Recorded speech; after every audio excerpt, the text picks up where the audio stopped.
So here we go.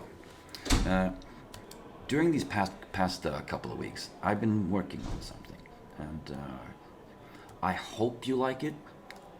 Uh, so what I've been doing is I've been writing a fictional diary for my officer. So and this is from June 6th and onward, which is D-Day, of course, Operation Overlord. And this NCO, this non-commissioned officer, is a part of the 101st Airborne, the Screaming Eagles, one of the first paratroopers that was brought in on D-Day. So this is my, of course, completely fictional, completely made up. I mean, no disrespect to anyone who was there. This is my imagination of what it might have been like there on the Day of Days, June 6th, 1944. Tuesday morning. It was still dark when we boarded the C-47. The tension was palpable. The chill inside the aircraft was a stark contrast to the adrenaline coursing through us. The engine's constant drone seemed to reflect our racing heartbeats. All around me, men from the 101st tried to look composed, gripping their weapons, checking their gear, but I can see that they were all nervous. Our jump master broke the silence with a brief but potent speech, reminding us all of our training and the importance of this mission. "This is our moment," he declared. The cabin was filled with nods in agreement and murmurs of affirmation, but we knew the weight of the task ahead. It was not going to be easy. As the French coastline came into view, the anti-aircraft fire lit up the night sky. Tracer rounds streaked past the windows, and the plane jolted violently a couple of times. Some people prayed quietly, some clenched their jump cords, and others tried to shout words of encouragement over the noise. The jump light switched from red to green. Didn't feel that way, and the shout of "Go, go, go" echoed, one by one. We plunged into the unknown. The roaring wind, the flak bursting around, and the dim view of the ground rushing up created an incredible blend of fear and exhilaration. As my parachute deployed, the initial rush faded, and I tried to orientate myself. The landscape below was like a dark patchwork of fields, hedgerows, and occasional villages, all moving up to me in incredible speed. Very eerily quiet, save for the distant explosions and sporadic gunfire. But as I approached the ground, I knew that this jump, this moment, it would change the course of my life and the lives of countless others. Normandy would be the crucible where the future of the free world would be forged. June 6, 1944, Tuesday afternoon. The sun had risen higher, casting a warm glow over the Normandy fields. But the picturesque scenery was marred by the cacophony of war. Everywhere we looked, there were signs of chaos from the night's airborne drop. Parachutes tangled in trees, discarded equipment, and unfortunately, the bodies of our brothers who didn't make it. Our immediate goal was to rally with as many of our boys as possible. Easier said than done. Signaling equipment had been damaged during the drop, making communication very difficult. We relied on pre-established rendezvous points and the distinct cricket clickers that we were given. A couple of clicks, and then an awaited response from a fellow paratrooper hidden in the hedgerows. It must have been midday. I'd managed to gather a small group, Private Thompson, Corporal Rodriguez, and a few others from different sticks. We found ourselves near St. Mary-Glise, a village critical to our objectives. A church bell was tolling, possibly warning the locals of the impending fight, but we decided to push forward, making our way cautiously through the maze-like hedgerows, which provided both cover and challenge to navigate. Unexpectedly, we encountered a German patrol. The first few seconds were a blur of emotions, shouts in German, the unmistakable rat-a-tat-tat of their MG-42s. We were pinned down, but Thompson and I devised a quick flanking move, smoke grenade for cover, element of surprise, and we managed to neutralize the threat. But the relief was, you could cut it with a knife. Unfortunately, there was little time to rest. We had to keep on going. But later in the early afternoon, we had the local French family trapped in their farmhouse by crossfire.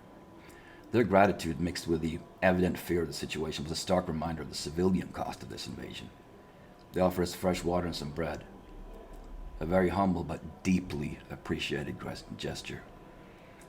As the afternoon waned, we made our way towards the rendezvous point, hoping to find more of our units and receive further orders. The landscape was dotted with destroyed vehicles, craters, the smoke of distant battles. Through all of it, the bond between us seemed to grow stronger. We were sharing a horrible experience with each other, and naturally, we need to lean on one another just to try to make it through. We were no longer soldiers, we were brothers forged in the fire of battle, and we were determined to see this through, because after all, we really didn't have any choice, did we? If we wanted to go home, there was only one way to go, towards Berlin. June 6th, 1944, Tuesday evening. As the night sky began its descent into hues of orange and purple, the once serene countryside took on an ominous, haunting feel. Shadows grew long, and any sound, be it a rustling in the bushes or a distant shout, set our nerves on edge. We eventually reached our rendezvous point, an old barn partially destroyed by artillery. To our relief, we found more of our unit already there, their faces smeared with dirt, sweat, and in some cases blood. They greeted us with weary smiles. We exchanged stories of our separate ordeals, with some men talking about miraculous escapes, and others mourning the loss of close friends. Captain Edwards, having taken charge of the gathered men, began delegating tasks. Some were to scout the surrounding area, ensuring that our security throughout the night, which was of utmost importance, so we could get some rest, while others attended the wounded, using whatever limited medical supplies we had. Private Lewis, who always had the knack for lifting spirits, he started a small fire, discarded wood planks, and the warm glow brought like a little semblance of comfort. Despite our fatigue, sleep was elusive. We took turns maintaining a vigilant watch while others tried to catch a few moments of rest, using their parachutes as makeshift blankets. The night was punctuated with sporadic gunfire, distant explosions, and the eerie cries of the wounded echoing out in the darkness. Even though, amid this, I found myself in a moment of reflection. Here we were, far from home, in the heartland of the enemy, surrounded by uncertainties. Yet there was an unspoken bond of trust, camaraderie, and determination among us. That's all we had. We shared stories of our families, our hometowns, and the dreams of what we'd do once this war was over. And those conversations in the heart of a war-torn France, I really, really, really hoped that we will be able to kindle a better future for everyone. Before turning in for the night, I gazed up at the night sky, surprisingly clear and filled with stars. It was a harsh contrast to the world below. I held on to a small picture of my family, and I whispered a prayer for our safety and the success of our mission. And then sleep, for as long as sleep would have me. Field report, June 6, 1944, Unit 101st Airborne Division, Screaming Eagles. Reporting officer, Technical Sergeant John. Location, vicinity of Saint-Mary-Église, Normandy, France. Drop and rally. Jumped under heavy anti-aircraft fire. Scattered landing away from the 10 DZ. Successfully rallied with 8 members from various sticks near Saint-Mary-Église by mid-morning. Engaged, neutralized German patrol near hedgerow sector 14B, estimated KA5. Observed increased Axis MG-42 placements, especially near key crossroads. Local intel suggests possibly enemy reinforcement rally near Saint-Mary-Église tonight. Civilian interaction. Assisted and sheltered a local French family trapped through the crossfire. Acquired local intel, some fresh supplies. Operational status. Reached primary rendezvous point, the barn, by evening. Joined by additional 12 members from the 101st. Established temporary base for the night. Patrol set on a rotating basis. Medical. 2 minor injuries treated on site. No KIA in my rally group. Supply status. Ammunition. Approximately 70% of initial load remaining. Rations adequate for 24 hours. Medical supplies low. Requires resupply, especially bandages and antiseptics. Immediate objective. Intent to push forward towards primary objective by 0600 hours tomorrow.